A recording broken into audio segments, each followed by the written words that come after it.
Namaskar, welcome to Bharat Voice. Today we have with us a very distinguished guest who needs no introduction from me. He's an institution in himself.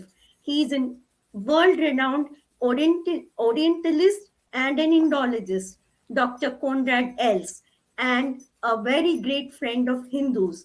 So I invite him to speak on the topic of appropriation of Gandhi and Ambedkar by RSS-BJP and its consequent derailment of the Hindu movement. We have seen now that he will now assess the Hindu movement over the years and its electoral success, as we saw today. We saw yesterday how BJP won a very thumping majority in Gujarat, which is very historic despite a 27 years rule. Now, how is that and being in the center for nearly 8 years help Hindus to get their freedom of economic, political, educational, and religious freedom? How has it helped us or the lack of it? So, Dr. Koenraad Elst will discuss on this, and there is another problem of completely sort of taking Gandhiism, and that has led to appeasement, Muslim appeasement policies. So we have now many incentives given for scholarships and other things which are basically subsidizing conversions. That and we have too much of deifying of Ambedkar, which has now resulted in Ambedkarites literally forming large groups. We had in Delhi lately some 10,000 people converting to Buddhism with slogans, with kind of oaths which were very abusive to Hinduism. Like when they converted to Buddhism, they were abusing Hinduism.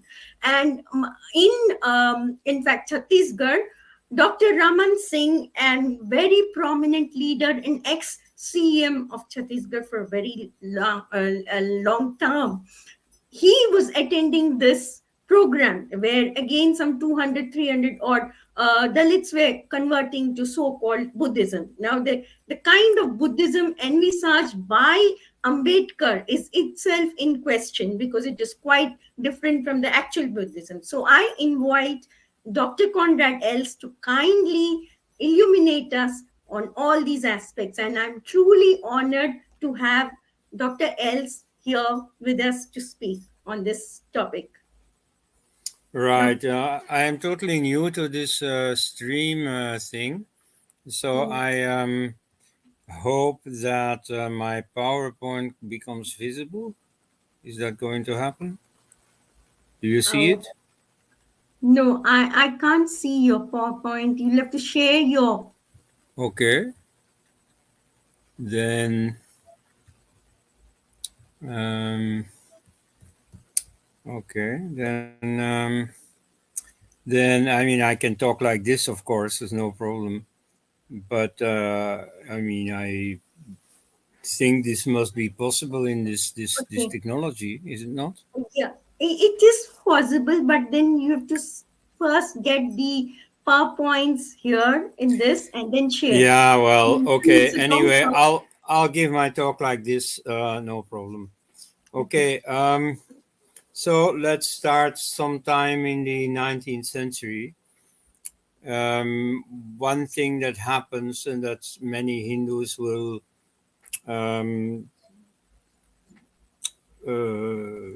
finger as the decisive negative moment in caste history, is the British census that classifies the Indian population by community. Now, that has played a certain role in hardening the caste division and, of course, increasing its political importance.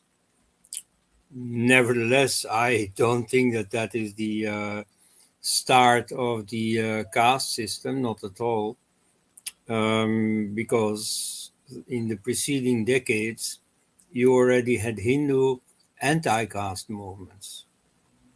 And so that's, if any proof was needed, proved that the caste system already was very alive among Hindus, even to the extent of getting at least a section of Hindus opposed to it. And so you first had the Brahmo Samaj, a Bengali, a very British influenced reform movement that will not concern us much further here because its social impact is limited, but it had an ideological impact in that it wanted to emphasize the philosophical parts of Hinduism, the Upanishads, at the expense of the religious and mythological elements, the Puranas, the Itihasas. And it was a bit shy of idolatry without being iconoclastic. And so in the modern anglicized Hindu population, you have a lot of that influence still. Yet you see the political importance of the movement was very limited, but it created a trend of reformism that had a much sharper incarnation later in the 19th century in the Arya Samaj. And so the Arya Samaj was reformist in several dimensions. It was ideologically reformist, though not in a very creative sense. Essentially, it just adopted a few Protestant ideas of the then dominant Britishers, namely monotheism. They tried to redefine Hinduism, or at least the part of Hinduism that they liked, the Vedas. They redefined it as monotheistic, as anti-idol worship, mildly iconoclastic. I mean, there are cases of desecration of Hindu temples by Arya Samajis, not violent ones like in the Muslim age, but still. I mean, it made their ideological position clear. Book monopolism, just like the Bible was for Christianity, the Vedas became for the Arya Samaj. And then social reformism, namely, they were very strongly anti-caste. And this was not entirely new in the sense that they could show that caste is absent in the Vedas. And this requires a little intellectual exercise. Many Hindus had assumed, most Hindus at that time assumed, and had been assuming for about 2000 years, that the Purusha Sukta, a hymn at the fag end of the Rig Veda, even according to some later interpolation, that book justifies the caste system. And indeed, you see, for very long, people have justified caste pointing at that precise hymn in the Veda. Now, if you look at that hymn, you will see that it's not about caste at all. That the Purusha Sukta explains the very classical and very widespread idea of the human body as a model of every whole, of every complete system, in which you have a head and hands and a belly and feet. And so the different elements within that system are compared to the different parts of the body. You see, you find this in myths in practically every nation on earth. You find it among the Romans. Even the Roman citizen Saint Paul, the one of the founders of Christianity, uses it, wherefrom the Catholic Church has a social doctrine based on this idea. It's called corporatism, Corporatism means a system based on the body, in which again the different layers of society are compared to the different parts of the body, and they have to work together. They should not oppose one another, no class struggle. On the contrary, it's in favor of the harmony model, just as all the parts of the body have to work together to sustain themselves, not only to sustain one another, but ultimately also to sustain themselves. Likewise, all the classes in society have to work together. So that essential idea is there also. So the human body is compared to two systems, to society, that's what we were concerned with here, but to properly comprehend it, it should be emphasized that it's also about the universe. So the skull is compared to the heavenly vault, and the feet are compared to the four corners of the earth, and the sun and the moon are like the two eyes, and the bones are like the mountains, and so on and so on. So you have this classical image of the body as a model of every complete system, so both the universe but also the social universe, society. And so there you have the idea that just like the body can schematically be divided in four layers: the head, the upper body, the lower body, and the feet. Um, Similarly, you have four classes in society, four layers, and in pretty much um, every complex society you will find those. However, that does not define caste. You see, on the contrary, as I just said, every society has those layers, has those functional specializations. What is totally absent in that hymn is the two elements that define caste, namely hereditary profession, and the fact that caste communities are specialized in specific activity, going from chanting Vedic hymns down to leather work or cremation work. So, um, how these functions are recruited, you see, that is not said. It is not said that the son of a cobbler has to be a cobbler and the son of a priest has to be a priest. That's not said at all. And in fact, the Arya Samaj has always pointed out that there are Vedic verses where a priest describes himself as the son of a craftsman. So clearly, there is no heredity in profession. And then the second element, the one most striking, the one that made the Portuguese use their own word casta for what they found in India, is endogamy. Casta in Portugal meant an endogamous group, and this referred to the in the late Middle Ages existing division in three, namely Christians, Jews, and Muslims. So they didn't intermarry. And so what they found in India was also communities that didn't intermarry. I know that there are very many Hindus who protest that, oh, what we have is not caste, it is something else. Well, not really, you see. When the Portuguese brought in this word, they made a very correct comparison between what they had seen in their own society and what they saw in India, namely a division in endogamous groups.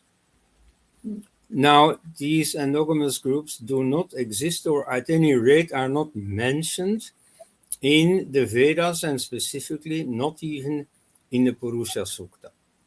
So the two defining elements of caste are not there.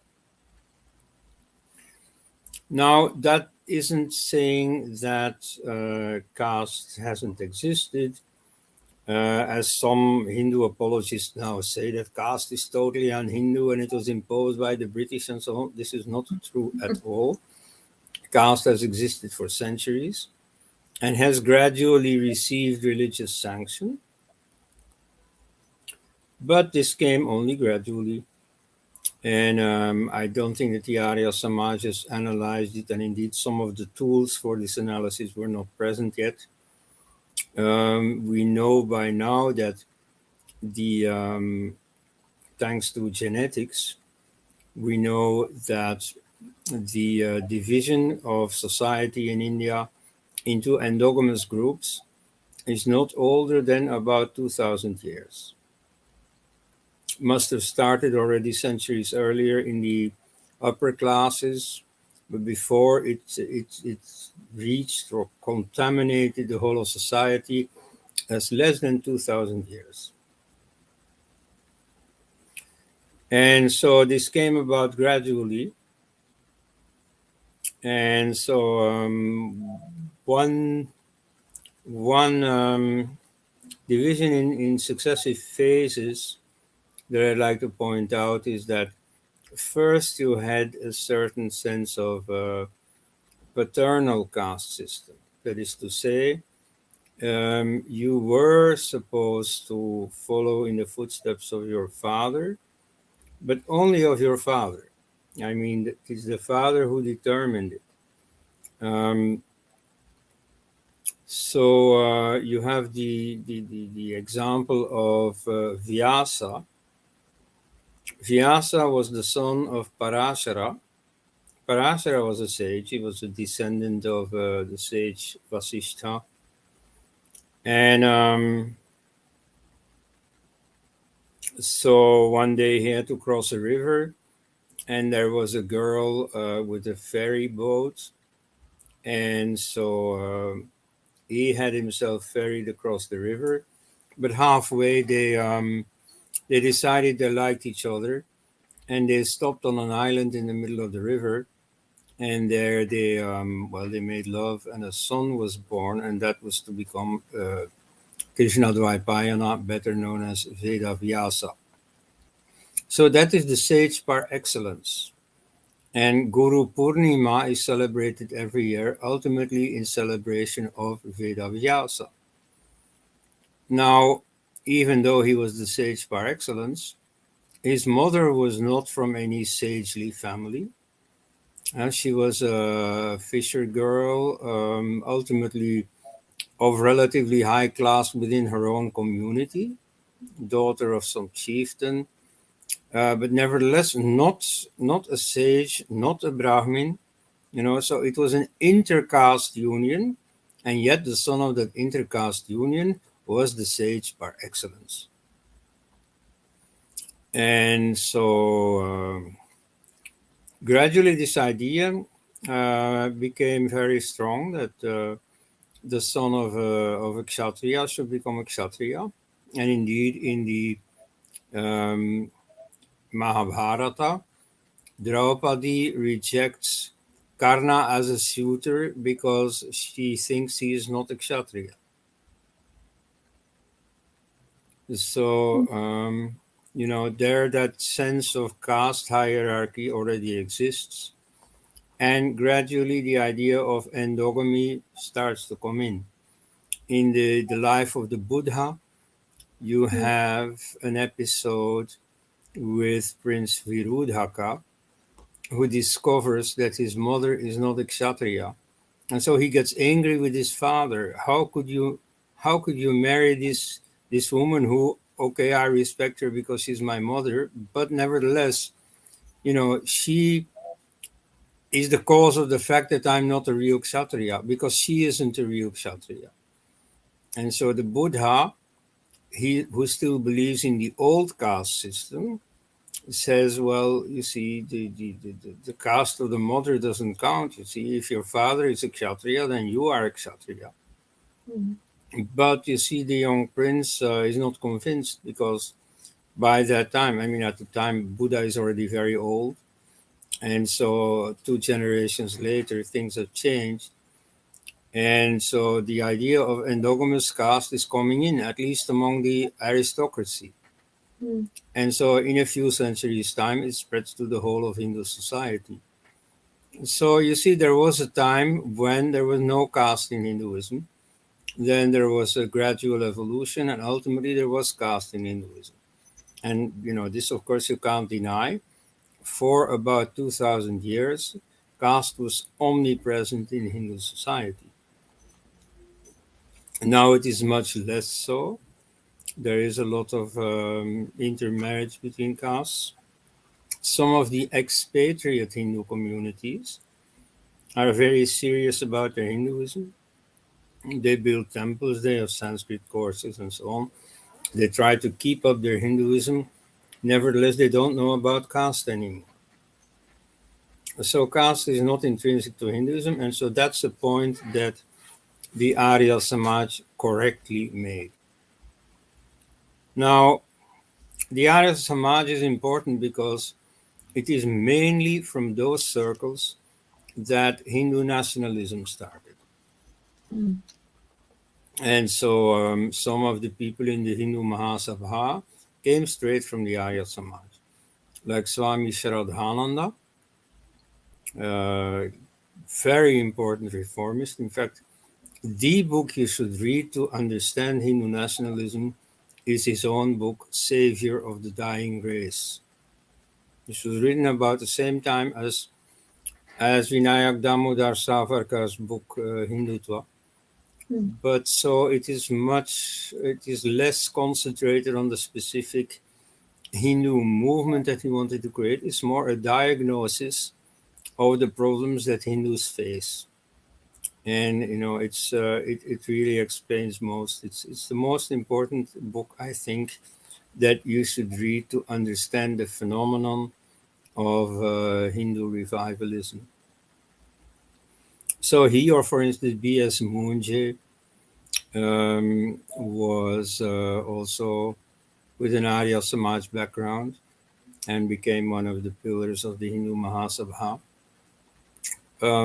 So the anti-caste impetus was already present in the Hindu movement from the beginning. Then the Hindu Mahasabha was officially founded in 1922 after a few false starts. It had already been founded once before in 1915. And at the provincial level in Punjab, it already existed since 1906 as a reaction against the creation of the Muslim League. Mm. It was initially a tendency within the Congress party. Mm. Like in some parties, you have this phenomenon that you have an ideological core within the party that tries to influence the party as a whole in a certain direction. Like the Tea Party within the Republicans in America, or in the 70s, 80s, the militant Trotskyite tendency within the British Labour Party. Or so in India, not only the Hindu Mahasabha, also, for instance, the Congress Socialist Party, Mm. that made the Congress drift in a leftward direction. The Hindu Mahasabha did not stay in that position because, well, you may remember that during the Janata government, 1977-79, there was a big, a lot of ado about the double membership. So people of the RSS were, doubted that they could be members of the Janata Party. So they had to choose. And so this happened in the Congress also in the mid 1930s. Mhm. So the Hindu Mahasabha as a structure was expelled. Its members were not expelled; they were expected to choose. And so people like Rajendra Prasad, the later first president of India, chose for Congress, Mhm. but others chose for the Hindu Mahasabha, of which in 1937 Vinayak Damodar Savarkar became the president. Now, Savarkar, again, following the party line of the Hindu Mahasabha, was an active campaigner against caste. He organized inter-caste dinners, commensality, as scholars call it, and as also counts for one of his acolytes, namely Nathuram Godse. Nathuram Godse, who became infamous as the killer of Mahatma Gandhi in 1948. He did not see eye to eye with Gandhi on the communal issue, but he was very much Gandhian in terms of anti-caste campaigns, or more radical than Gandhi, because Gandhi was a bit wishy-washy, was in fact in favor of caste, but against caste discrimination, and he had these constructions of uniting fire and water.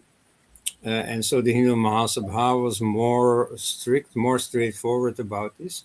He was clearly anti-caste. Now, this is rather logical with the whole Hindutva ideology.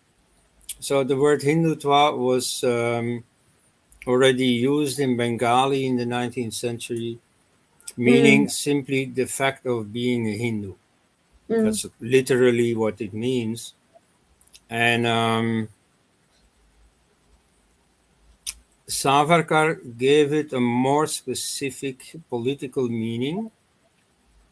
He clearly distinguished it from Hinduism. You see, in this earlier Bengali usage, you could say that it was more or less a synonym of Hinduism. With Savarkar, definitely not. And he emphasized this. He said, you see, this is not a religious identity, this is a national identity. However, religion also comes into the picture. So he says it is someone for whom India is the fatherland, but is also the Holy Land. So, you see, I myself am definitely not a Hindu because India is not my fatherland. But in India, you see all the Christians and Muslims and Parsis are not Hindus because they consider themselves ultimately foreign. Well, among Christians, I don't know if they consider themselves foreign. Muslims officially do, though their public stand might be different depending on expediency. Of Parsis at the time of Gandhi, it was still said that Parsis who went to South Africa were classified as Persians, not as Indians, and Muslims as Arabs, not as Indians. At any rate, what really makes the difference is that they do not consider India their holy land. You see, they do not go on pilgrimage to places in India. They have Mecca, they have Jerusalem, and so on. And so that's where religion comes in. You see, Holy Land is a religious category. And so there, Savarkar, who was, of course, enthralled to the then flourishing idea of nationalism, he tried to define Hindu in terms of nationality, but even he also had to concede that religion formed a defining element in it. So according to his definition, all these present-day Western Hare Krishna worshippers and so on are still not Hindu because India is not their fatherland. And even though it may be their holy land, even though they go to Vrindavan and Mathura, they would not count as Hindu. Indian expatriates, you see, initially, of course, have India as their fatherland, But after one or two generations, well, India is no longer their fatherland. So whether they can still count as Hindu is a bit questionable, at least under Savarkar's definition. Um, anyway, what I'm getting at is that he believed in nationalism. He tried to redefine Hindu in purely national terms. And this was a conscious move because he really thought that nationalism was it. His great inspiration was Giuseppe Mazzini, an Italian nationalist whose ideological work sustained the unification of Italy around 1970.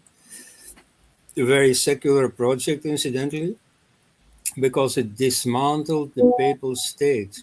You see, that was a theocratic, a par excellence, unsecular state. And so that ended when its territories were included in the new Italian kingdom. Now, nationalism was, of course, all the rage in Europe in the later 19th century and in the early 20th century, and it got a boost from the First World War.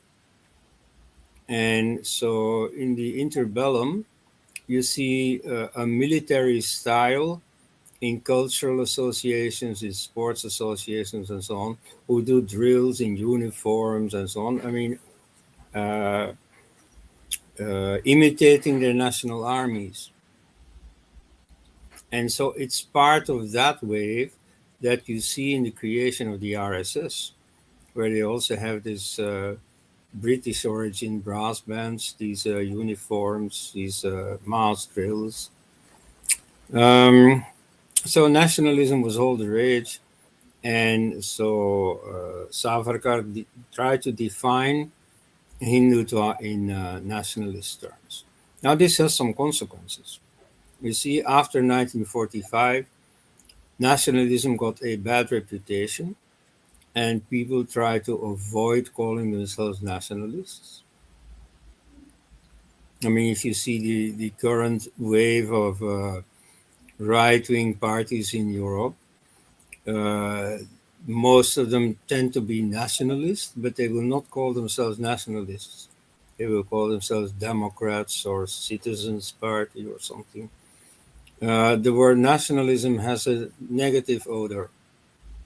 And somehow Hindus have not noticed this change in atmosphere because in India the word nationalist still has a very positive connotation. Understandably so. In the 40s, it meant those who believe in national unity as against the partition. Mm.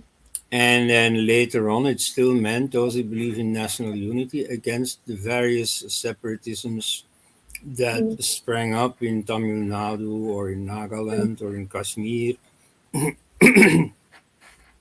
So here, nationalism has still a fairly positive aura. Even the Congress party tends to call itself nationalist and likes then to contrast their own all inclusive nationalism with the supposedly divisive Hindu nationalism. Okay. Now, and in question time, interactively, we can certainly go into this. It's a very interesting topic. But what I want to get at here first is that from a nationalist angle, it is logical to be against caste. You see, in the 19th century, what nationalist movements first of all had to counter was the attachment of people to other political units than the nation. Like the Italian example I just gave, you see, many people in the Papal States were attached to the Papal State, were, so to speak, nationalists of the Papal State, and genuinely fought against the Italian nationalists. Um, and in Germany, This was divided into many feudal units, the Kingdom of Bavaria, and you see the Prussian Rhineland and Prussia itself, and Hanover and Saxony, and so on, with different degrees of independence, because there were all kinds of in-between forms and so on, a bit like the princely states at the time of British India. And so what Bismarck, the unifier of Germany, had to do was to somehow bring all these together, willy-nilly, sometimes by warfare. And so he had to then give them a national education where they would all learn that they were Germans first, and Bavarians or Rhinelanders or Saxons and so on at the second or third or whatever place. That they were not Catholics or Protestants or atheists, no, that they were Germans first. And like the national anthem of Germany, Deutschland über alles, you see, it has gotten a rather negative reputation in the Second World War because people think it means Germany above all other countries, German supremacy. But in fact, in the context of budding nationalism, it had a different meaning, namely Germany as a whole above Prussia, above Bavaria, above Saxony, and so on. So the national unity above all the divisive sub-nationalities. Mm. And so it is in this spirit that in India, Hindu nationalism automatically meant getting rid of caste, or somehow limiting its importance. You see, as Prakash Ambedkar, the grandson of Dr. Bhimrao Ambedkar, has written, every caste is a nation. And in a traditional setting, this was the case to a very real extent. You see, castes were easily recognizable. They had a different dress.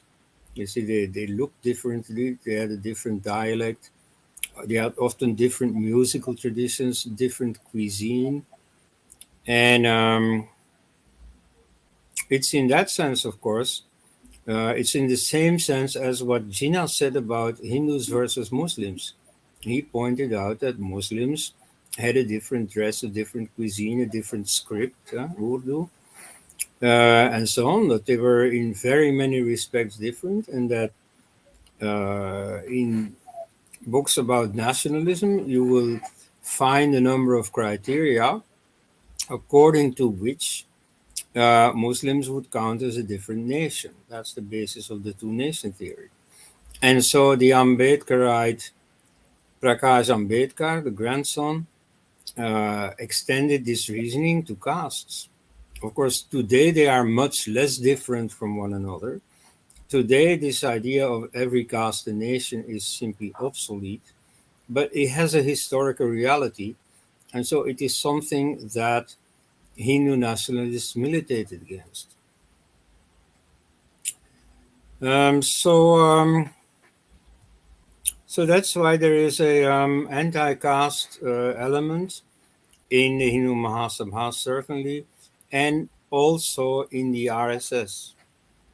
Now, the RSS did not subscribe to all the social engineering that some people like to apply.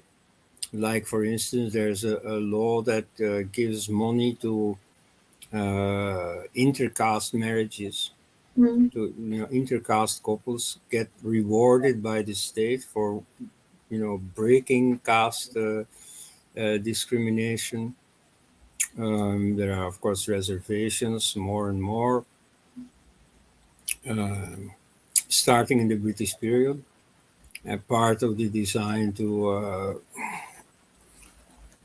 to divide and rule and so on. So it has a colonial origin, but after independence it stayed on and was expanded and expanded. And now in many states it is far more than 50%, which according to the Supreme Court had to be the maximum for reservation. So it's now all over the place. So Guru Golwalkar, the historic leader of the RSS, did not believe in this. He said, "You see, what they need is a change of mentality, what they call in the RSS character building." And so he gives the example of someone who joined the RSS, who came to do all the drills and the ideological training and so on, and who didn't want to share meals with other members because, you see, he didn't know what caste they were, or he knew what caste they were and he didn't like it. And so he did not want to mingle with them. And so Golwalkar said, "Well, okay, then you sit in a corner, you bring your own food, and, we don't meddle with it." And so after a while, you see, just by the communal, no, not communal, in the West we would call it communal, but the convivial atmosphere in the RSS Shak house, finally he came around and he did join the rest. So that he upheld as an example of how a change of heart can gradually bring people together and transcend these old divisions. Well, that was then. From the RSS was then generated a number of daughter organizations, including a political party. So when after the Gandhi murder by one of its members, the Hindu Mahasabha became unviable. A new party was founded, namely the Jansang, with as president Shyam Prasad Mukherjee, who had defected from the Hindu Mahasabha precisely because it had become unviable. And he was a very prominent politician. He was also recruited by Jawaharlal Nehru in the first National Unity Cabinet. And so he became the party leader, and he was still a committed Hindu activist.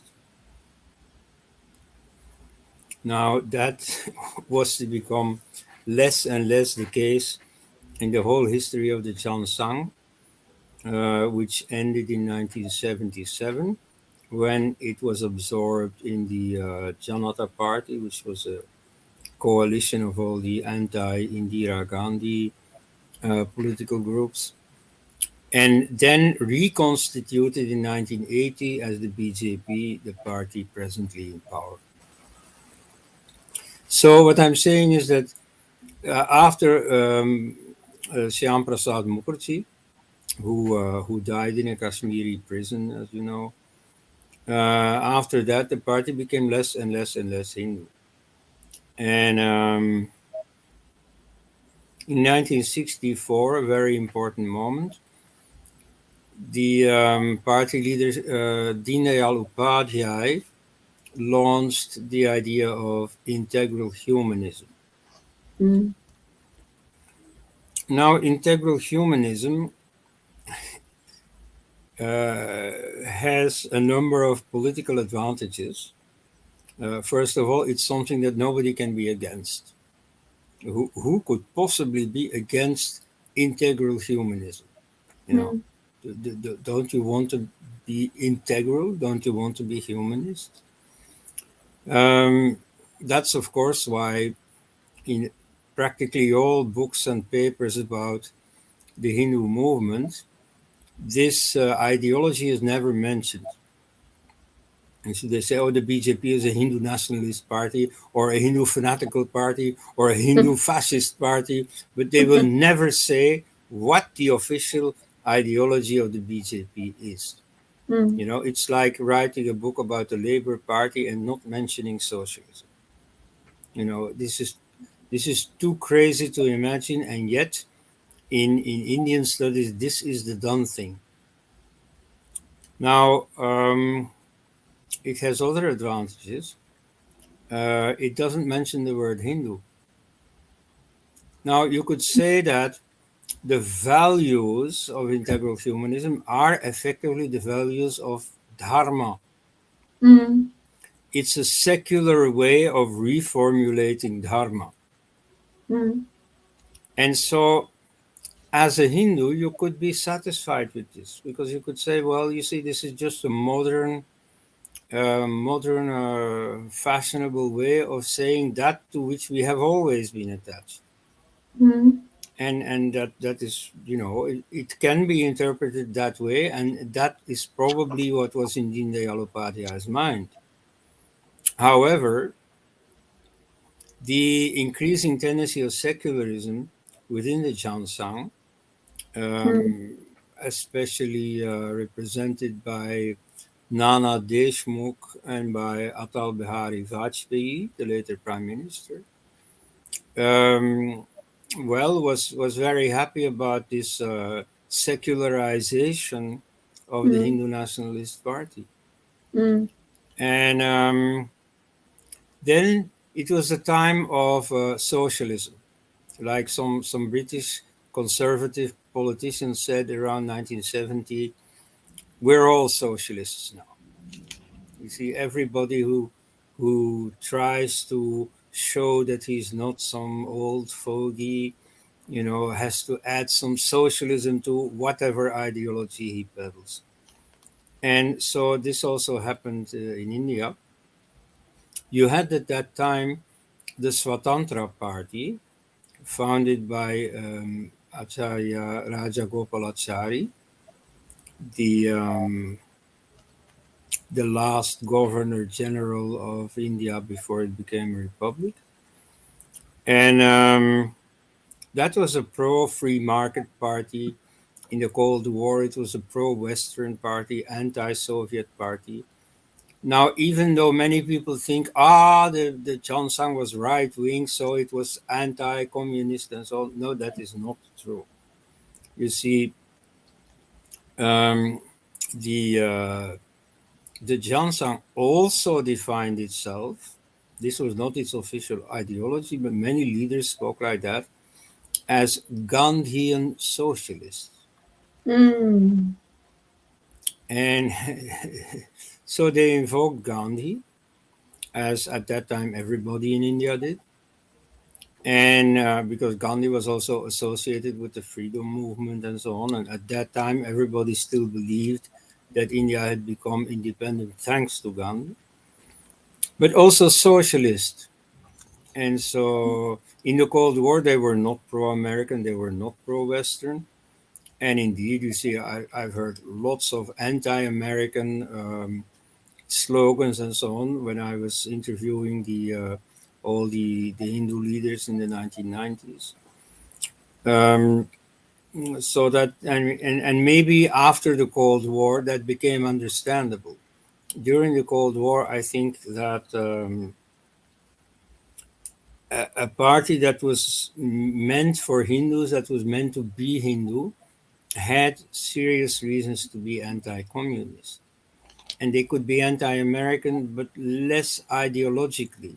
There was a national conflict of interests between America and India, okay. But you see, at least in America, all religions were allowed.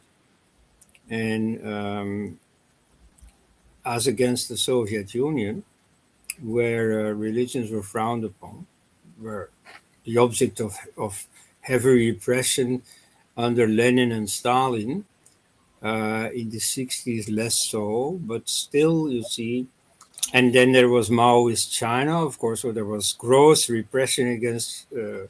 religion going on under their noses. Mm. Yet, because socialism was fashionable, the Jansang committed itself to socialism, to Gandhian Mhm. socialism, what they called.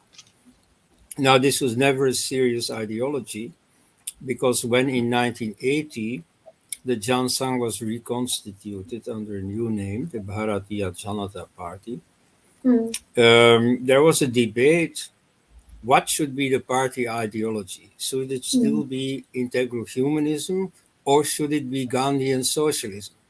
Because in 1980, the idea of socialism was still in the ascendant, was still getting ever more voguish. And so there was hardly anyone in the BJP who thought of going against the current. And so they tried to be nationalist, but then they were also attached to this integral humanism. And so they decided, oh yeah, but the two are really synonyms. Gandhian socialism is the same thing as integral humanism. Well, interesting. What that shows especially is the complete lack of ideological seriousness in the BJP, which is a point that can be made today just as well. All right. So then we got to BJP. Initially, it was politically not very successful. 4 seats, 2 seats in parliament. Then, thanks to the Ayodhya affair, it broke through in 1989.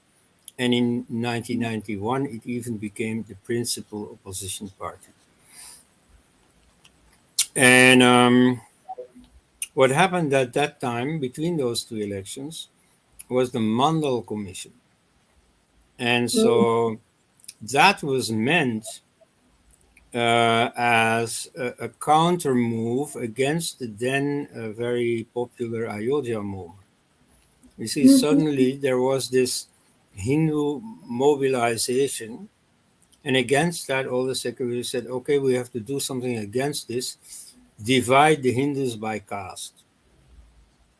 And so what the mandalization, as they called it at the time, what that did was to expand enormously the idea of reservations, now also including the so-called other backward castes, and what is traditionally called the Shudras. So the majority, the big majority of the Hindu population would then identify with their caste and the benefits they got thanks to their caste rather than with Hinduism. Now, of course, not every Hindu fell for it. Like, thanks to Shrikant Talageri, I heard of the case where Bal Thackeray of the Shiva Sena held a mass meeting, and so his party was had a bit of an anti-Brahmin slant. Was always the party essentially of the Maratha caste, one of these OBCs, other backward castes, and in their Maharashtrian chauvinism against the many South Indian immigrants into Mumbai, one element that played, for instance, is also anti-Brahminism, because many of these people coming from Madras were Brahmins who were discriminated against in Tamil Nadu by the Dravidianist governments. And so, as a party of the middle castes, they didn't like these Brahmins coming in, whether Tamil or native Maharashtrian. Anyway, in spite of this strong caste origin of the party, Bal Thackeray asked his audience, okay, please raise your hands. Who here is an OBC? And practically all of them raised their hands. And then he asked them, you see, do you want to support this Mandalization, or do you stand with me? And so everybody there was poo-pooing these Mandal handouts and supported the pro-Hindu, the Hindu nationalist position. So not everybody fell for it, but nevertheless, gradually, the system of caste reservations kept on expanding. And in later years, in the last decade or so, we've seen some castes that are like on the edge and or on the fence. I mean, are maybe OBC, maybe not. campaigning for recognition as an OBC and getting the goodies of reservations. So reservation is all over the place. Now, what is the BJP's position on this? Certainly not going against it. Um, like, for instance, thanks to Twitter nowadays, otherwise I wouldn't even have known about this. I am aware of quite a few cases of people who have court cases against uh, people belonging to the scheduled castes or scheduled tribes, and who get discriminated against judicially because they are the wrong caste, because they are upper caste. And so often, in a conflict between upper and lower caste people, the lower caste person says, but you see, he has something against me because I am lower caste, which may not at all be the cause of the conflict. But you see, if you can redefine it in caste terms, then you are at an advantage thanks to the Scheduled Caste, Scheduled Tribe Act of, I think, 1989. So that might deserve a bit of an amendment, a bit of a correction. I mean, in India, India is perhaps world champion in these judicial discriminations, like in cases of spousal abuse. If there is a judicial confrontation between a husband and his wife, then the husband is automatically at a disadvantage. Like the children will be taken away from him. He will not have access to his own children as long as the court case lasts, which in India can be very long. So and then under the Congress regime, Manmohan Singh, there was even a communal violence bill that would similarly have discriminated against Hindus in favor of the minorities. That if there is a violent conflict between people, either because they are Hindus versus Muslims or for some other reason, but they happen to be Hindus and Muslims, in both cases effectively, it is the Hindus that would automatically be deemed guilty unless they can prove the opposite. So this is a very serious violation of the basic principle of the rule of law. This means inequality before the law. So you see, this exists in India, and so in caste matters it also happens. And so the BJP is not at all doing anything against this. It goes along with the glorification of Ambedkar. I've participated myself in a conference on Ambedkar and Ambedkarite thought, which was mostly manned by people from the administration. And so, you had pictures behind the speakers of Ambedkar and of Modi, hand in hand. So it's not that the BJP is adding to Ambedkarism, but it is just following suit. Yes. And that's precisely the problem. And it's the same thing in the communal issue.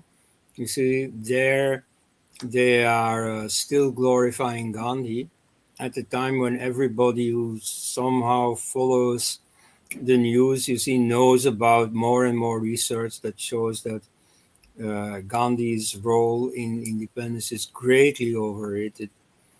Then his view on the communal problem was often, bordering on the ridiculous or on the insane.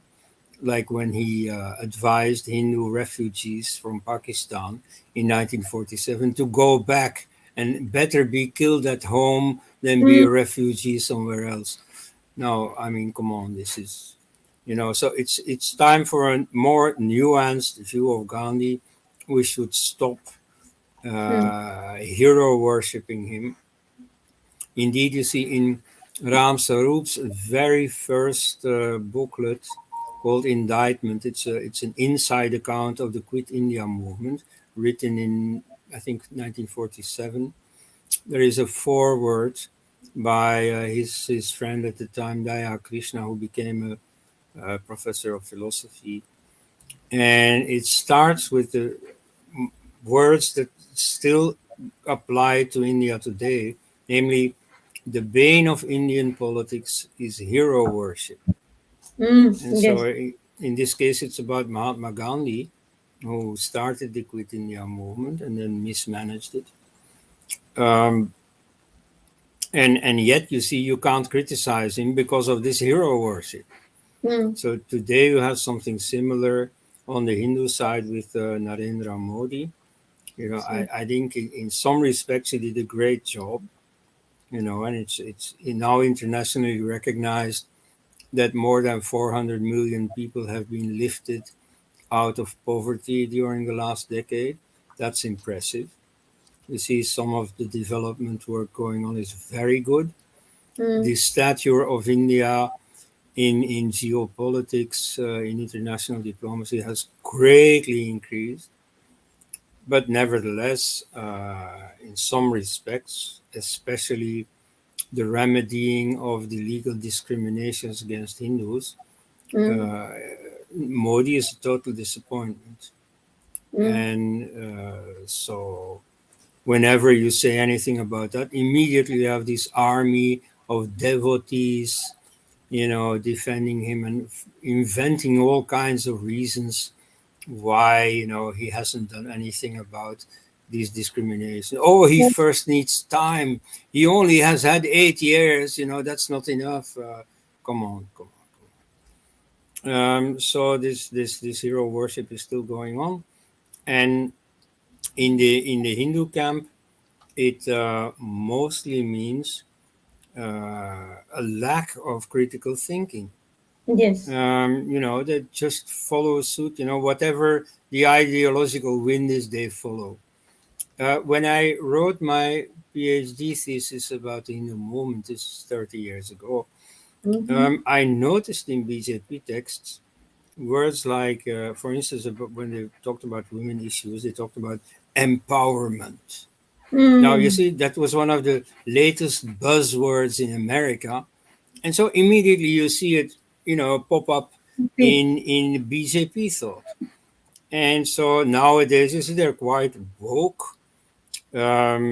I mean, oblivious to the fact that wokeism in America is also very much anti Hindu, because Hindus are counted as the whites of India, just like whites are still a majority in America.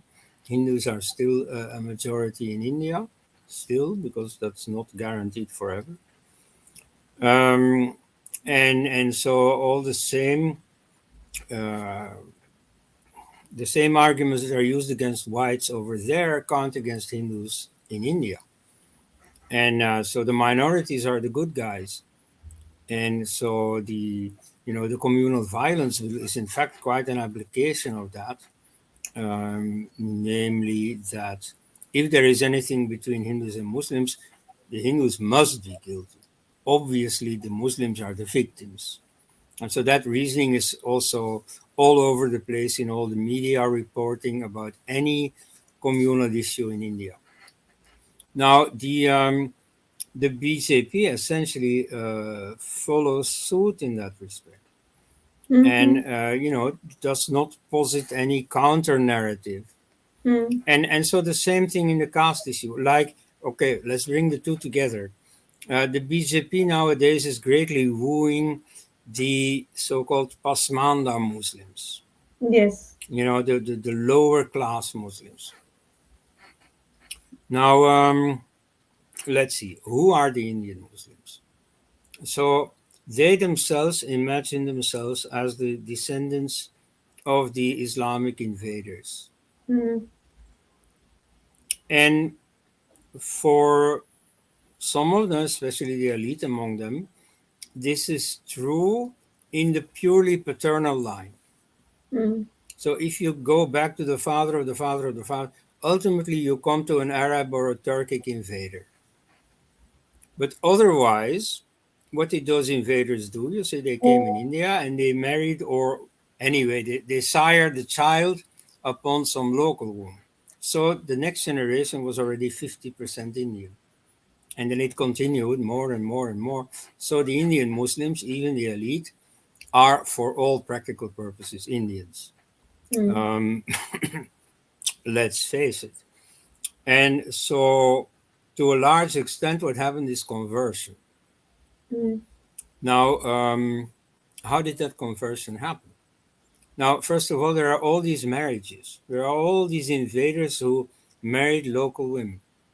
Now, their children were raised as Muslims. You see, even the wife, they didn't bother about converting her in many cases. It didn't matter. It's the children that mattered. And she was just a breeding machine. And so the children were raised as Muslims. They didn't know better. Then there were, of course, also conversions. There were short point conversions, often undone afterwards when the situation was less conflictual. Then often uh, forcibly converted Hindus returned. That became less and less through the centuries, but initially it happened a lot. And it answers the objection that you sometimes hear from Muslims. Or if there were so many forced conversions, how come there are still Hindus? Well, you see, often and at great risk, you see, Hindus came back. Um, okay, but you see, those that converted um, often or generally, mostly belong to the urban artisan classes, craftsmen, mhm, often for reasons of employment. You see, mm, to get a job at in the new Muslim elites households, that would be useful. Um, or in the case of court conflicts, judicial conflicts, if you converted to Islam, automatically you were in a better position vis-a-vis the neighbor or whoever that you were proceeding against. mm, So you see, it was an advantage to be a Muslim, mm, mm, you mm, know, which incidentally is an important thing to realize. Whenever, American India watchers make the comparison between the position of blacks in America and the minorities in India, they forget a very crucial fact. To be black in America was never an advantage. In fact, there mm, was very gross discrimination. And mm, whether affirmative action or reservations, as they call them over there, affirmative action is the American term. Whether that is the solution or not, that is a policy matter. You see, that I leave, that has to be decided. But the historical fact that they had been enslaved and that even after that they were grossly discriminated against, that's just there. You see, they were oppressed. Now in India, it's just the other way around. The minorities were never oppressed. It was never a disadvantage to be a Christian. You see, not in the British period, but not in the Nehruvian period either, and not under BJP rule today either. It was never a disadvantage to be a Muslim. In very many cases, during centuries, it was a great advantage to become a Muslim. mm, So that's largely how the Indian Muslim community came into being. Against that, now with all the Pasmanda talk, one of the leading lights of the BJP, Ram Madhav, has said that the um, the Indian Muslims were originally Hindus who converted because of caste discrimination. that's wrong. Now that's simply historically not true. You see, Mm, that's a very common narrative. And mm, so you see, in the ignorant West, most people believe that. mm, Um, In India, it was launched as an idea by the historian no, Mohammed Habib, the father of Irfan Habib, and by the founder of the Communist Party, M.N. Roy. Mm. They started this idea that uh, Islam was welcomed with open arms by the masses who were oppressed, and to escape from the ugly caste system they converted to Islam. That's simply not true. Now, of course, among historians, disputant doctores, you can debate all these things. But, Mm. for a supposedly pro-Hindu party to parrot that, Yes, that's absolutely. ignominious, that's shameful. Ab- Absolutely. So you see, essentially, what the problem is, and I'll wind up my own talk with that, leaving space for more interactive talk. But the problem is that they have no ideological backbone. They have no Hindu alternative for the current anti-Hindu narrative, and so that's essentially the problem that has to be worked on. Now, of course, that's a long-term project.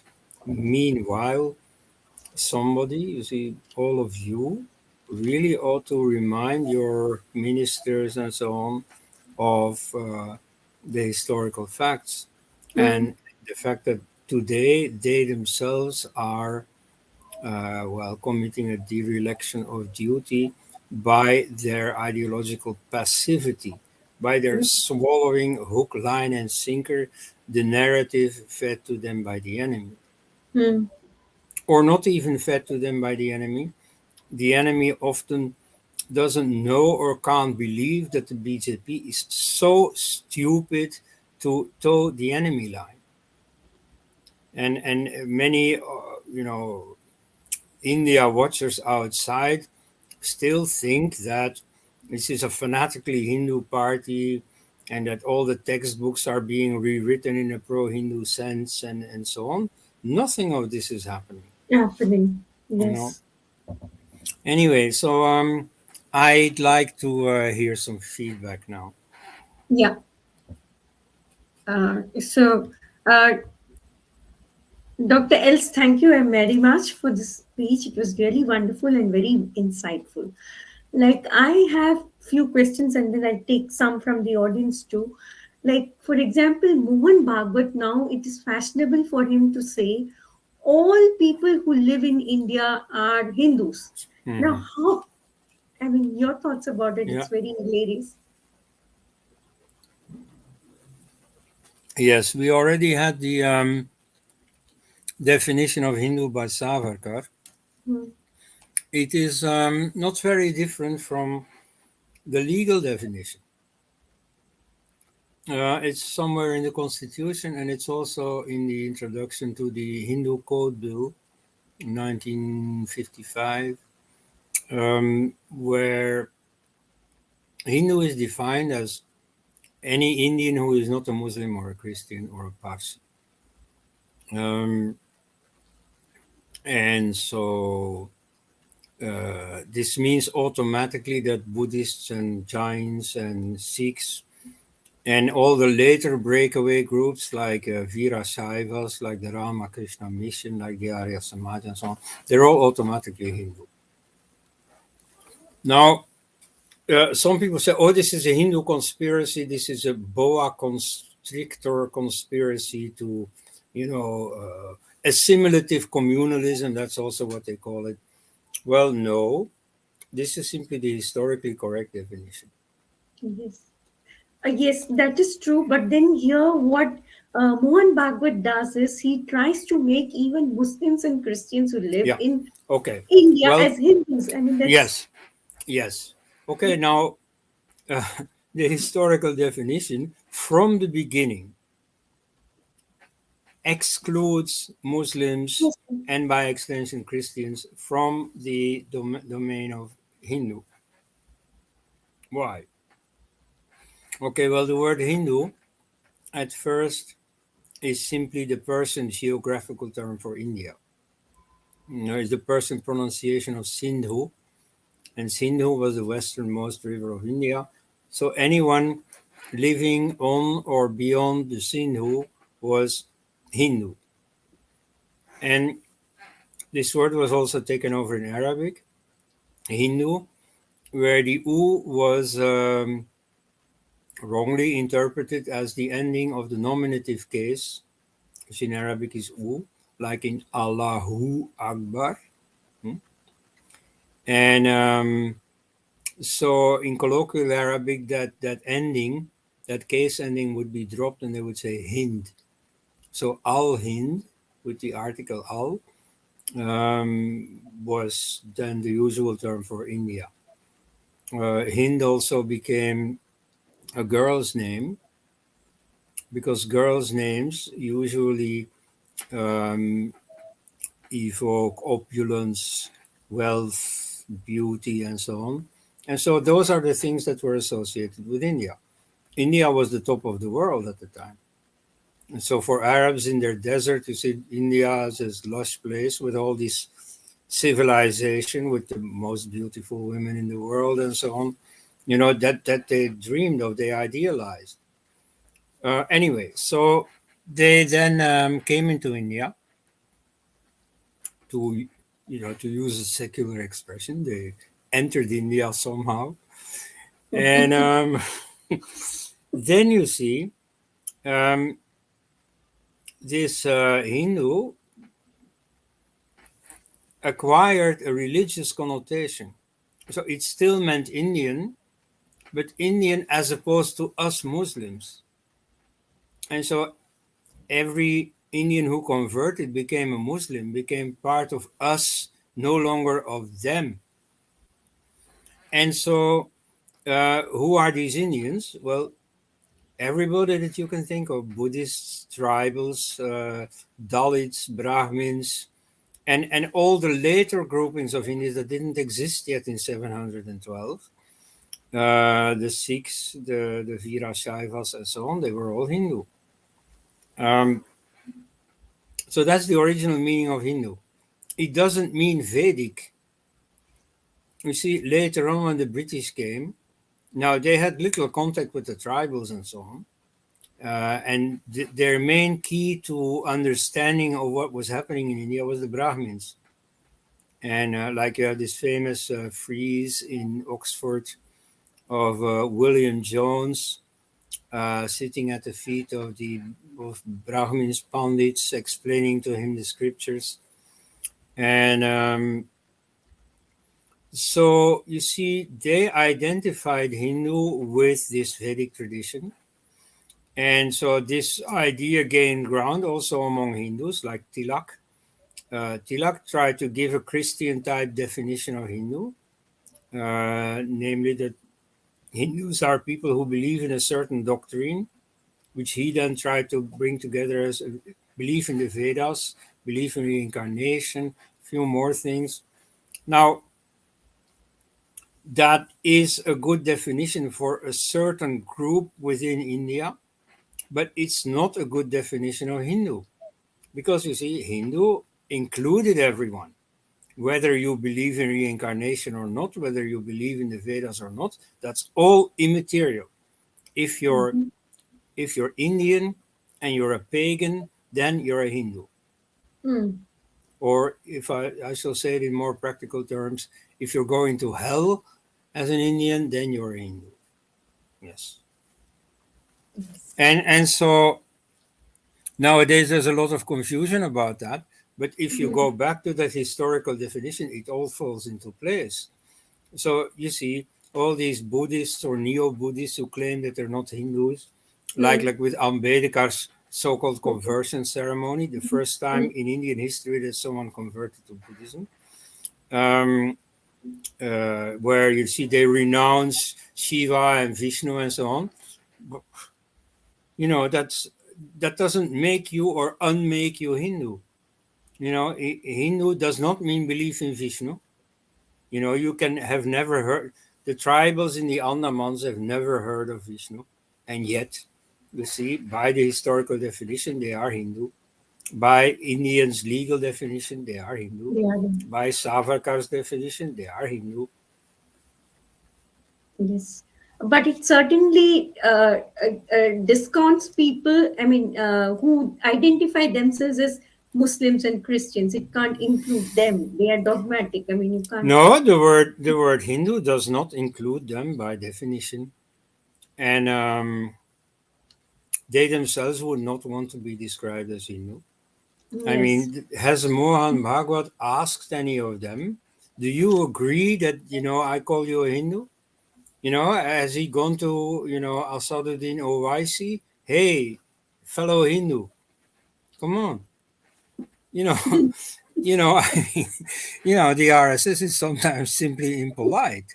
What are you going to tag these people with a label that they have never asked for? Yes. So you see, the word India and Hindu are two different words.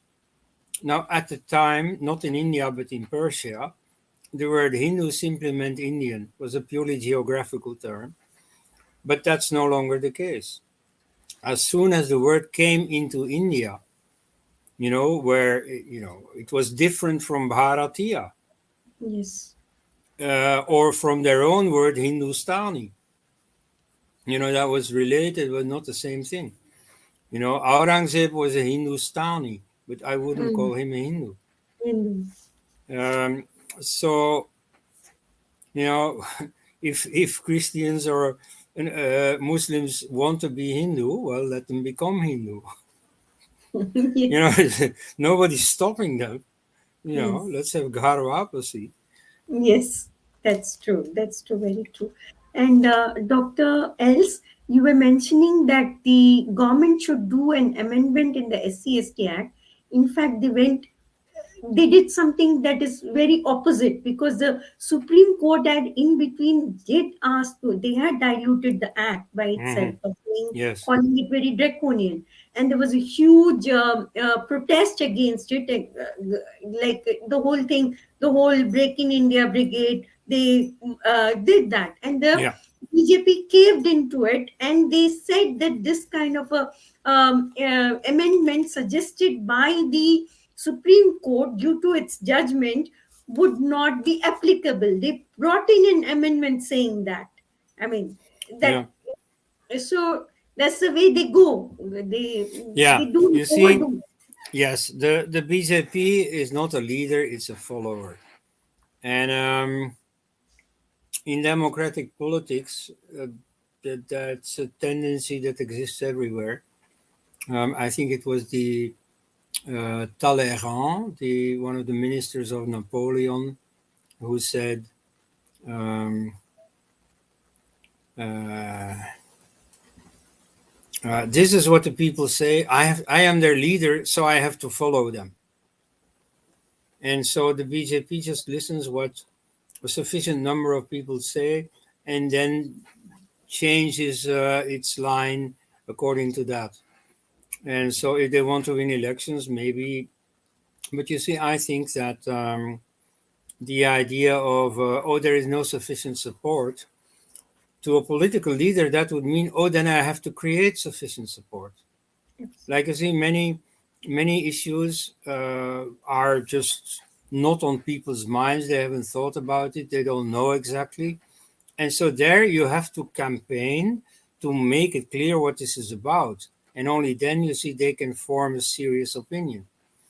And so the BJP could have said, okay, you see, this is important, if only for what Hindu unity. They always talk about Hindu unity.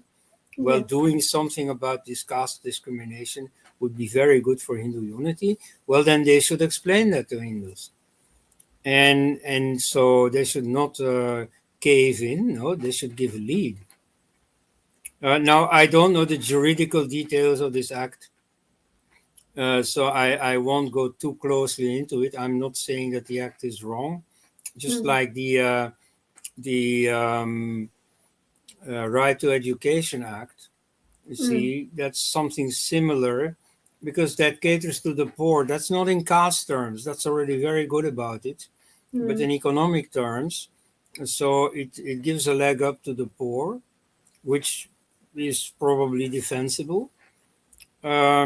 Only, and that's not the law itself that says so, it's a court judgment afterwards that stipulated, yes, okay, the schools, you see, or in fact, the fee paying pupils ultimately have to pay for these poor 25% Mm. pupils, except for minority schools. Yes. And so it's not so much Congress that you can blame for this. It's ultimately the Indian law or the Indian constitution. It's because of that that the court decided to implement this law in a discriminatory fashion. Yes. And so the least that you could expect from a Hindu government is that it does something about this discrimination. And it's Yes. very easy to do because you don't take away anything from the minorities. And of course, the minorities, some of them will try to give a wrong impression, and the stupid international media will swallow whatever. But at least you see, you are straight in your shoes. You can explain the true story, which is that nothing is being taken away from the minorities, but an inequality in law is redressed. And so, you know, nobody can be against equality. You see, you should not frame it as an issue of Hindu Rashtra or something. No, it's just a matter of equality. You see, Mm. Hindu schools should have the same rights and the same duties as every other school. They should not be nationalized if mosques, madrasas can't be nationalized and vice versa. So, no privileges should be restricted for Hindus. No, just equality, not more than that. And so that's the least you can expect from this government. And so Yes. if they don't do that, well, that's a serious flaw. And Dr. Else, about freeing of temples, we've had these BJP leaders, lead Amit Shah, like I've seen him promising in Kerala and even in Tamil Nadu that he would free the temples in Kerala and Tamil Nadu because they have no hopes of ever coming to power there. Yeah. And in states where they are in power, they are taking over new temples rather than freeing them. Yeah. So, and Well, your what what can I say? You see, that simply speaks for itself. I'm not here to comment on the BJP. It is like, I think, from the example you give, fairly obvious that many individuals in there are pursuing their own interests rather than the Hindu interest. And of course, you know, I need only half a sentence to say that I advocate the Hindu interest. yes. I'll take some questions here. I think Aditya Doparkar was saying that he had asked whether we need an academy of decolonization studies for Bharatam, every colonial time figure truly towering or propped up must be ruthlessly evaluated rather than their work being fossilized into gospels. That's what he's asked. Yes. Okay, now, as the writer of a very, very hefty volume titled Decolonizing the Hindu Mind, I Mm, have to say that a few decades later, I'm not so sure about that word decolonizing anymore, mm, because after all, decolonization happened in 1947. mm, And I've still known 30 years ago people who had been active in the freedom movement, and they never talked about decolonization. For them, mm, decolonization was an accomplished fact, 1947, and from mhm, then on, you see, everything was in the hands of Indians. mm. If I am now speaking English with you, um, that's not because the English are forcing you to, Yeah. or the Americans or any English speaker. That's Indians who have made sure that English has remained the language of administration and education in India. And so like the whole constitution, for example, is modeled on the Government of India Act, and its whole conceptual basis, of course, is in Western law, Yeah. uh, pioneered by Dr. Ambedkar, who had studied law in England and America. Mm. Um, no, he himself said yes, and it's based on the principles of liberty, equality, and fraternity, which Mm. are a French slogan originally. Mm. And in India, it's import. Now, maybe it's true, maybe it's not, but nobody asked that question. They just, were enthusiastic for that slogan. They didn't think of any Indian alternative or so. So you see, there's plenty in the constitution that is colonial, that Yes. is a colonial heritage. Not Mm. because there is now any colonizer imposing it on you, no, because you keep on imposing it on yourself.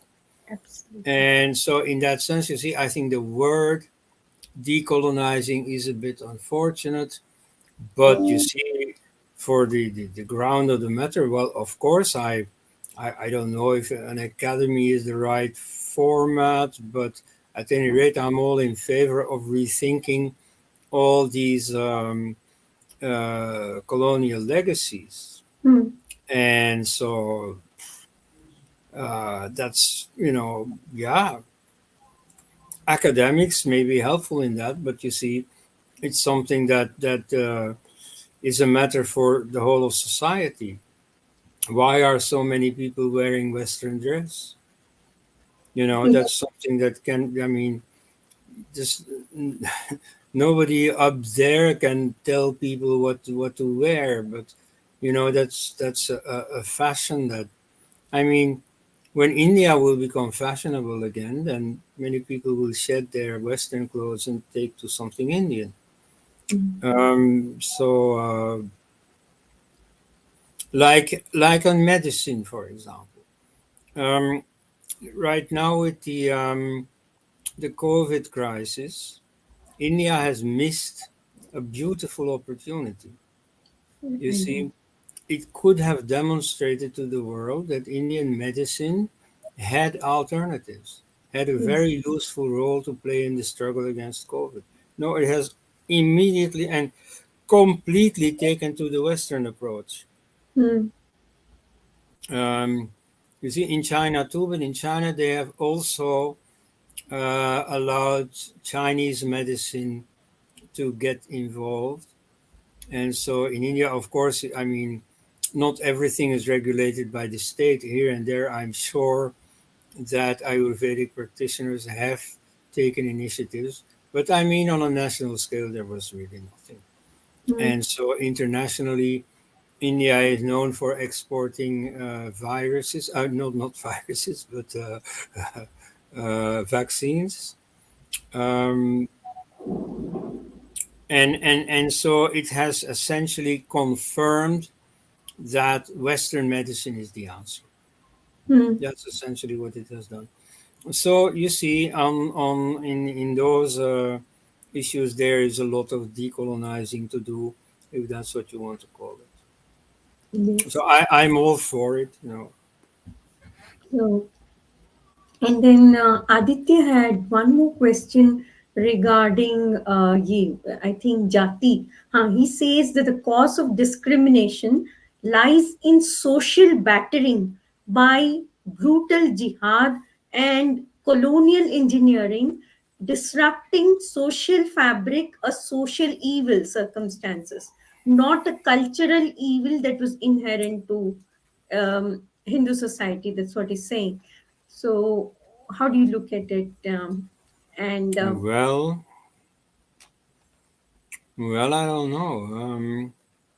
Friends of mine who have lived in Nepal, where all this Nehruvian socialism did not take place, where there is no British colonization, um, give me testimonies of really harsh caste realities hmm, that really can't be blamed on the British or on anyone else.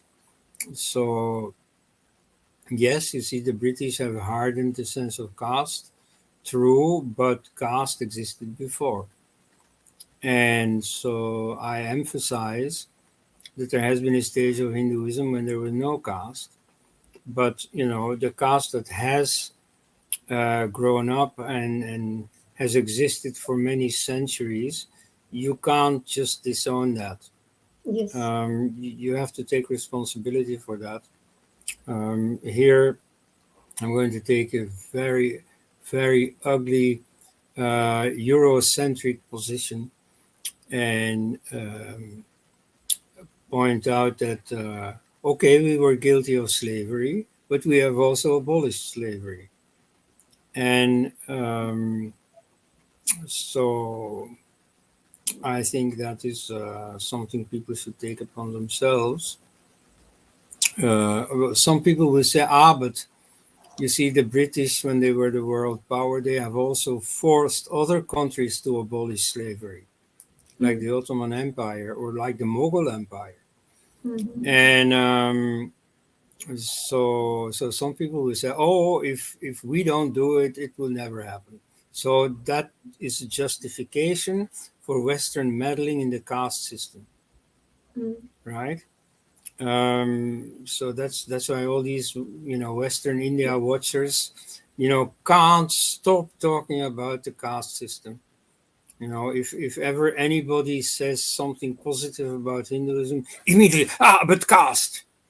And so some people will say, well, yeah, because you see these ugly vicious Hindus, they will never do anything about it unless we make them. Mm-hmm. Now I want to immediately correct myself, because it's a pretty Eurocentric view to think that only we have abolished slavery. You see, in China, in ancient China, slavery has been abolished several times. Unfortunately, it always re-erupted. Um, and uh, in among the Mayas and other peoples in Central America, you see, in a number of city-states, there existed democracy. They had gone the same path as the European states that went from kingly absolutism, feudalism, and so on to democracy. So that's not something specifically European.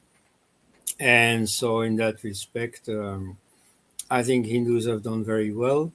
Like the caste system, of course, is not only what it has always been made out to be, or what Westerners think it is, what Nehruvians think it is. First of all, before being excluded from membership of a caste means being part of, belonging to. You see, first of all, a caste is a community. Before you look at the relation between different castes, look at the internal life of one caste, and then you can see a number of very positive social phenomena. Yes. Then, as for the discrimination against between castes, yes, but that was mitigated, for example, by the village panchayat, where every caste was represented, where if any public decision had to be taken, you see the involvement, the specific involvement of the different castes was coordinated and so on. So it was not a system of slavery. I mean, slaves escaped. Have you ever heard of someone in India who escapes his caste? You see, I mean, and even I don't know if I'm allowed to use these words, but chamars and bhangis and so on, they have effectively campaigned against caste discrimination. Nevertheless, they are not leaving their own caste. Yes. And so, I mean, it's a bit more complicated. Okay, this is a very long story, but so it's a bit too much black. And nevertheless, I mean, when I discover in my Hindu friends some attachment to the caste system, I shake my head. I don't know what they're talking about. And of course, and here I also have to admit that I myself may not know or understand very well what caste means in the lives of people. You Yes. see, when I interact with Hindus, they are not going to throw their own interactions with other Hindus on the table. So, Mm. so you see, I only experience their hospitality and their culturedness and so on. And well, you see, maybe there's more than meets the eye. But you see, at any rate, I have the impression that caste is essentially a thing of the past. It's of course surviving, but less and less and less and less. And there are Mm. more and more intercaste marriages and those things. Uh, So you see, mm. I wouldn't make it an issue of policy, except when sometimes maybe on the margins. But you see, today's omnipresence of the reservation system and so on, that I don't like at all.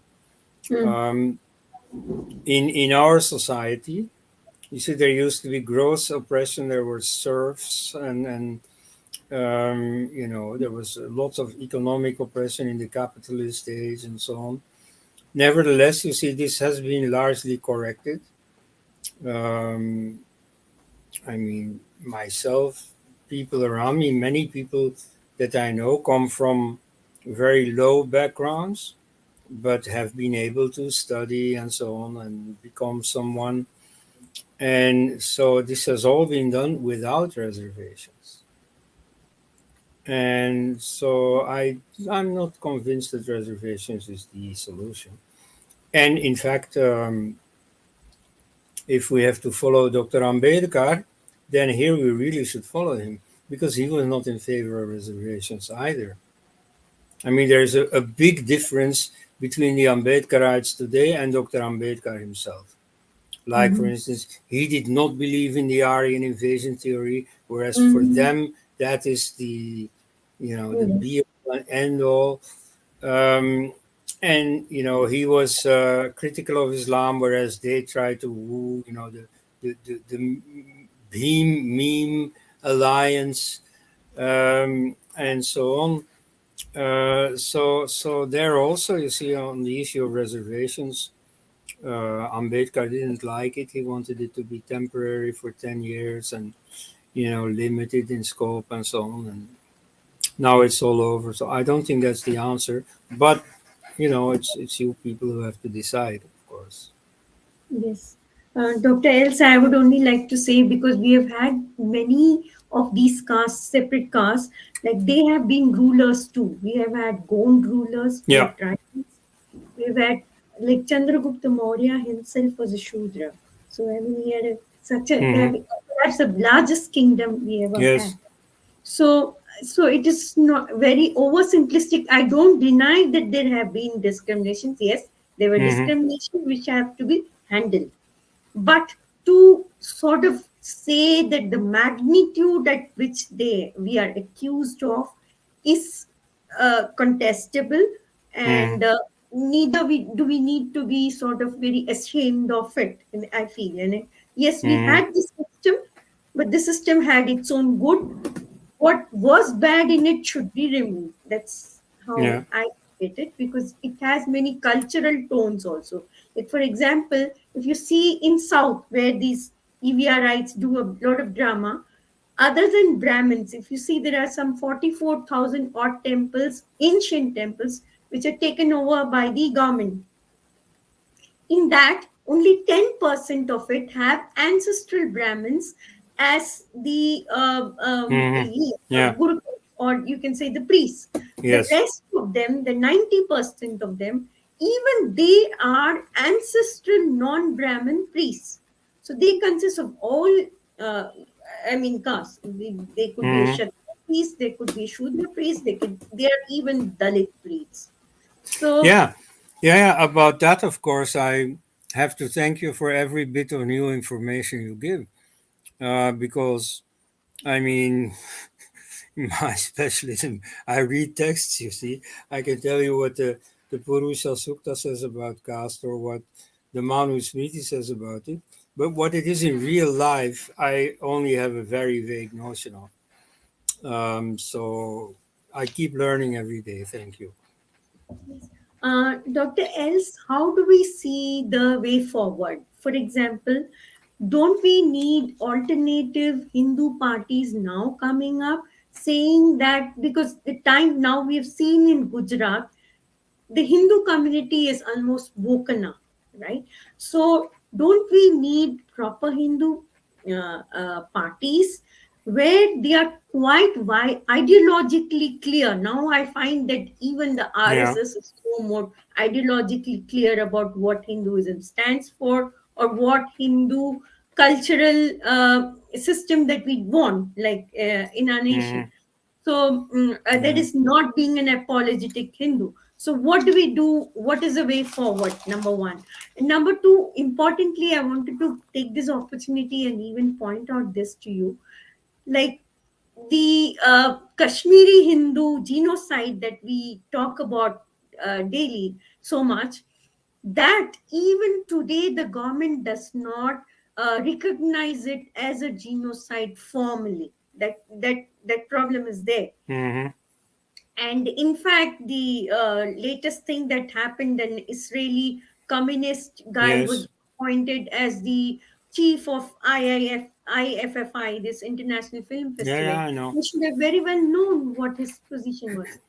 And even the Supreme Court now, it has been consistently denying any kind of you can say justice for these people who have gone to them. They say that it's an old case. They are ready to look for the 1984 case. They are ready to sort of appoint more and more SITs, even though it's Hmm. older than 1989. Yeah. So then, Yeah. Well, about what to do with the political landscape. Um I am not against creating a new party, only I warn you that it's a big job. Though today, with the new technology, it should be much easier, but still a big job. And I've heard and seen many people say this the last 5 years or so, but I see nobody taking an initiative. Um, I myself have proposed to them an easier formula, which is to form a Hindu lobby group that can operate within the BJP as well as elsewhere. mhm, Um, that should be far easier to pull off, yet nobody has taken the initiative. So I mhm, see a lot of Hindus complaining, but I see nobody doing what it takes. Now, that's not necessarily a disaster because there is a simple alternative. It's to get the BJP back on the Hindu track. yes, And this is, when you look at some statements by Modi himself or by Mohan Bhagwat, it seems hopeless, but I don't think so. Because if you look at the second and third rank in the BJP, well, you see all kinds of people. And many are there because they wanted to do something for Hinduism. And yes, so at that time, the Sangh Parivar seemed to be the only thing. And in fact, you see many India watchers also make the great mistake, mm, just like most Hindus do, of mm, identifying Hindu activism with the Sangh. mm, So that's a mistake. Nevertheless, while it lasts, very many Hindus are in there because they want to do something for Hinduism. Unfortunately, many of them get sidetracked and start worshipping the Sangh itself mm, rather than Dharma. mhm, But still, you see, many people have their heart in the right place. mm, And so when I look at Yogi or this Hemant Sharma mm, and so on, I mean, I see many second rank people, and I see very many common people. I mean, often when I go places in India, I get to stay in the house of a family that turns out to be, some place somewhere in the Sangh. mm, Um, so they're nice people, and so it is perfectly possible to reorient the BJP. mm, Uh, mm, only somebody will have to do it, of course. mm. Yes. Um, so about that, you see how to find it. Maybe you can, take a pendulum or whatever to, where do I find the right person? And yeah, I can't advise you on how to do it. There must be some astrologer or so who can find out. But at any rate, that's what has to be done. Mhm. People within the BJP have to take it upon themselves to reorient the party. And Dr. Elst, what do you say about resurrecting Hindu Mahasabha as Well, not I an? don't think resurrecting is a very. Um, no, I mean, starting something new, then you are free of the luggage of the past. And so, in the case of the Hindu Mahasabha, it is this murder on its hands. You see, I share a lot of the criticism of Mahatma Gandhi. Nevertheless, murdering him was absolutely the wrong thing to do. Why is Mahatma Gandhi still a saint, still being used as a Trump argument? Well, that's precisely because he has been murdered. You see, his star was falling in his last years. And so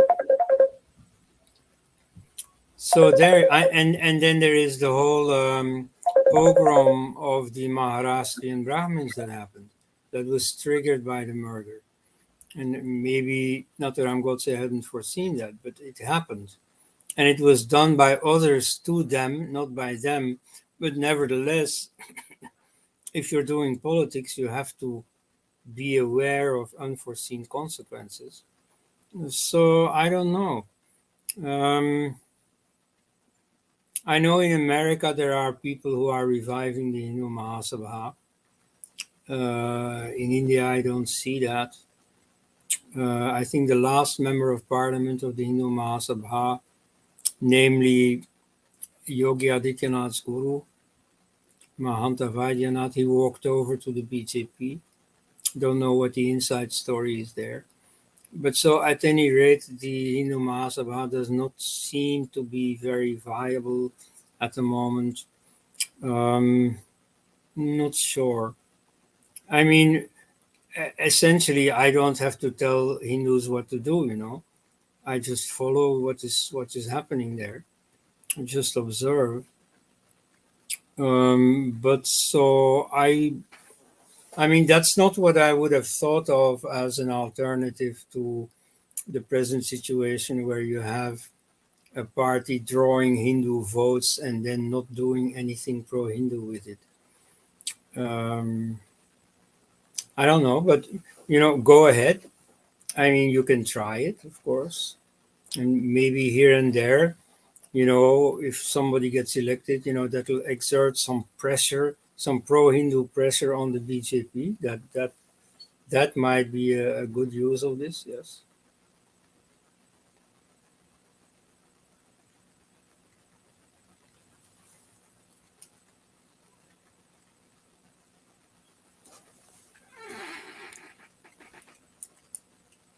Sorry, so I can't hear you.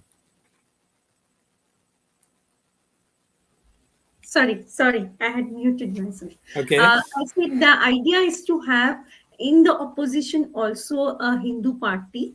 So that way the BJP stays in rail. We have some Mm-hmm. kind of control about how our Hindu votes actually translate into some rights for us. I mean, that's the way.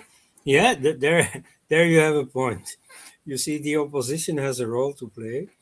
Hmm. Now, when the BJP is in the opposition, then it sounds a pro-Hindu voice once in a while. When it's in the government, there's nobody to defend the Hindus anymore. Yes. So yeah, some Hindus in the opposition. Why not? Now, of course, if you start controlling the narrative, which is not the case at all, the narrative is still firmly in the hands of the enemy. But if you control the narrative, then what you will see is that Congress, which always tried to be all things unto all men, will have a pro-Hindu voice also. Yes. Like you see, the dynamic is this: very many outsiders think that the BJP is a fanatically Hindu party. It is not, but they think so. And because of this perception, many under BJP rule have started playing the Hindu card, Mm-hmm. like Rahul Gandhi saying that he's a Janeu wearing Brahmin, Mm-hmm. or Shashi Tharoor writing this book about why I'm a Hindu. Mm-hmm. So you see, in spite of the BJP itself, the BJP's rule does exert some superficial pro-Hindu influence. Yes. And now, in the case of Congress, in the past, you see, Congress had an explicitly pro-Hindu wing, Mm-hmm. like the movement for the liberation of Ram Janmabhoomi was started by the Congress ex-Prime Minister Gulzari Lal Nanda, Yes. together with Hindu Mahasabha MP Mahanta Vaidyanath. Mm-hmm. And then Rajiv Gandhi already thought in terms of somehow arranging for the temple to be built in Ayodhya. And so that pro-Hindu element has always been there in Congress. And it's less so now because the pro-Hindu element has been absorbed largely by the BJP. It's not dead. Mm-hmm. And so, given the right circumstances, it Mm-hmm. may speak through the Congress also. Mm-hmm. So, but you see, there that all depends on the narrative. You see, which party is in power, that's one thing. Which narrative is dominant is another. And so Mm-hmm. the BJP has not done anything to change the narrative. And so the narrative is still largely in the hands of the enemy. There are tendencies in the private sector that change the narrative somewhat. Like now, NDTV changing hands, and so many top secularists, walking out. Um, or like simply the emergence of new media, like the one that we're speaking on now. Um, there has been a lot of consciousness raising among Hindus, though still only very marginal, but at least much larger than what I used to see in the 90s, thanks to all these new online magazines and YouTube channels and so on. And so you see, all the good ideas are being spread. For a long time, they were suppressed. Now, this is not to say, oh, we don't need school books, we don't need to reform the textbooks and so on. No, no, all that has to be done, and it's bad that the BJP isn't doing it. But nevertheless, through the private sector, many things are getting done. And so, to say Hindus have awakened, I'm not sure if that can be concluded from an election result. But Yes. nevertheless, I do think that Hindus are being awakened, at least, a few percent. Yes. Yes. I agree completely and with you that it is still a process to awaken Hindus. But of course, we Hindus ourselves confuse Hindus by statements like saying all religions are the same, or even the Puri Shankaracharya ji now lately saying that Jesus Christ came here and he is a Vaishnavite. I mean, he learned some Vaishnavism, and I mean that kind of clouds people's mind to sort Yeah. of, I mean, we do disservice to ourselves. Hmm. And then of course now even the RSS and BJP trying to say that all religions are the same and Allah Ishwar Tero Naam business of Gandhiism. So Hmm. that is a problem, yes. Yeah. So what is your, I would like to end this by saying your last words on what is the way forward for Hindus, how do we take it forward politically and culturally, you can say. Politically, you've already addressed the issue. Hmm. Culturally, how do we raise issues so that a movement begins? Once a movement begins, everything sort of at least starts coming in place. Well, in terms of consciousness raising in the private sector, you're Yeah. you're just doing what you can and what you must, and on that field, I'm quite satisfied with what I see. But you see, what is totally missing is government initiative. Yeah, there's an example I've given more often, but it's appropriate here. Just when Modi came to power, 2014, I read some statement by the RSS that they were going to train 5,000 narrators of the Mahabharata and send them to every village in India because they had found that the knowledge of the epics was getting less. Because you see, people are watching TV and they know more about silly soap series rather than about, the Hindu epics. Okay, now rather than training 5,000 narrators to tell stories to a handful of people, what you should do, much simpler, you don't need 5,000 people for it. The Minister of Education, Hmm. I mean, there's one in every state, but the competent minister at the national level or whoever makes the decisions in the BJP, decide on the textbooks. Make sure that in every school in India, people learn about the Mahabharata. You know, Hmm. just telling these stories is all very nice, but make sure that everybody knows about it. And then later, you see, when they see, a movie based on the Mahabharata being announced, they'll recognize, oh yeah, I want to see that. And, make it alive for people. And so, all these Boy Scout initiatives of, yeah, we're going to send those people. And um, that falls into its insignificance compared to what a government can do. And so those types of initiatives are fine when you're in the opposition, but they're shameful when you're in government. You are taking a job that the government should do out of its hands and burden yourself with it. So sometimes you have to, take up the burden. But you see here, I mean, so much of the burden passes to where it belongs with the government. And so um, the Shastras and so on give a number of duties to the king or to the state. And so it's not that you have to do everything yourself. Like for instance, okay, taking care of the sick. You see, this is what Westerners used to say. Ah, yeah, Mother Teresa is in India, fortunately, because these Hindus themselves are too selfish to care about their, you know, weaker members. Well, no, you see, um, that is because the state was failing. And the Nehruvian state, of course, we know that that was failing in many respects.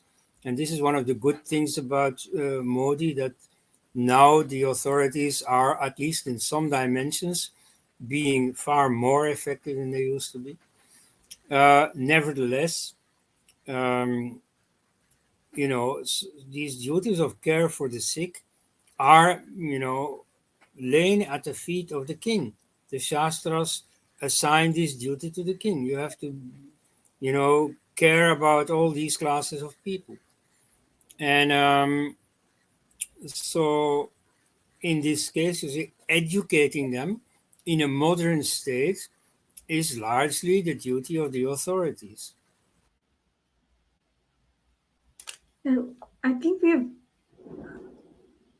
I think we have lost Dr. L somewhere. Oh my god.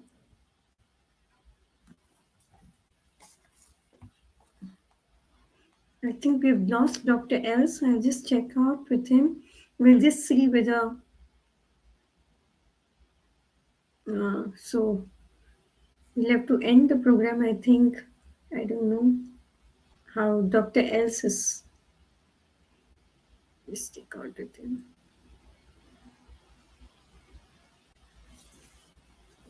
We'll just wait so that.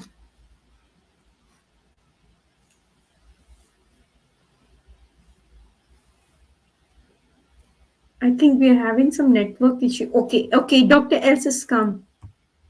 Yeah, I have. Yeah, yes, Okay, there we are. Okay, yes. what I was saying. So, in a modern state, the Mm-hmm. authorities have a lot to do with the education system. Mm-hmm. Um, in the past, you see, Dharma was all over the place and you absorbed it everywhere. And so school was not that important. There were even then people who didn't go to school, although there was a lot more schooling than Westerners tend to think. Um, Nevertheless, and in school at the time also they learned about the Mahabharata and so on. Yeah, I'm sure they learned reading, writing, and arithmetic, but they also learned, culturally significant things like the contents of the Mahabharata. And so nowadays too, you see that's far more important because now the children grow up in a world where everything draws them away from their dharma, where they look at silly American TV series and so on, and you see where they learn about the how evil Hinduism is and how good secularism is and so on. So there's a lot that schools can do here that makes a big difference. And Dr. Els, now let me ask you one last question. The reason why BJP or the RSS is now losing its way, is it because we don't have proper intellectual foundation to define our or a vision, a Hindu vision in all fields? Like, do we lack that? And how do we fix this? Well, I see many people coming up that make very useful contributions. People like what's his name, Nilakant, from Arvind and South, Neelakanth. yeah, Hmm. from Kanyakumari, Hmm. or uh, Sandeep from Balakrishna. Dharma Dispatch, Hmm. and so on, Ashish Dhar and so on. I mean, I've seen them starting as journalists, and now they're really authorities in their own right. Hmm. And I mean, more and more people are coming up like this, Hmm. and so it's not that there are no good intellectuals in India. It's just that somehow they don't reach the right power centers, and I'm afraid that it's not lack of intelligence. That's simply a wrong choice of those power wielders. Hmm. Uh, I mean, the lack of intellect has, of course, always been a problem with the RSS in the sense that originally they took a very anti-intellectual position. Like you see, Guruji used to berate people whom he caught reading a newspaper. Have you got nothing useful to do for the sun?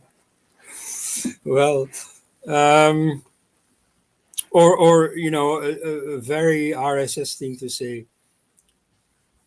Do you need a book to love your mother? You know, so books are useless. Or like, well, I once heard an RSS bigwig. He had come to Chicago or so, and he was talking to a group of Hindus, telling them a story that I am very sure all of them had heard 20 times. Namely, there is this pandit in a ferry boat, and he's saying to the ferryman, "Oh, have you read Kalidasa?" oh no, no. But then a quarter of your life is wasted. And then the boat goes on, and the Pandit says, and have you read Pani? No, no. Oh, but then half your life is wasted. And then it's time for the ferryman to say something. Hey, Panditji, have you studied swimming? Ah, no, Mm-hmm. no, that's not part of my curriculum. Well, then all your life is wasted because the boat is sinking. And then they have a good laugh, and then they congratulate themselves. Ha, ha, ha, ha. All these stupid intellectuals. Well, you see, in modern life, you do need an amount of intellectual exertion. At least you see you should have some communicative skills that the RSS absolutely doesn't have. Um, I mean, I remember these scenes where on TV where they organize a debate, and then there are very articulate professors and so on speaking for the enemy side, and then the BJP sends someone, totally inarticulate, Mm-hmm. bad English, but especially bad arguments. I mean, it happens. And so now you see, nowadays there are many people capable of giving a good account of the Hindu side of matters, but still that hasn't percolated to the top yet.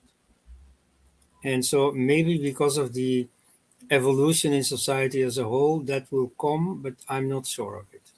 It's a struggle. Here, I'm not here to promise you a good outcome. Good outcome is not assured. Maybe 100 years from now, there will be no Hindu society anymore. But maybe there will be. And so here you see, this is the struggle that is still to be waged. Thank you Thank you. very Thank you very much, Dr. Els. It was really a very great pleasure for me to have you. And I'm very grateful to you that you very kindly accepted to take up this topic and give us your speech and have this interaction session with us. Ah, Thank you that so was my much. pleasure. Yes. It was a great pleasure. Thank you. Namaskar. Thank you.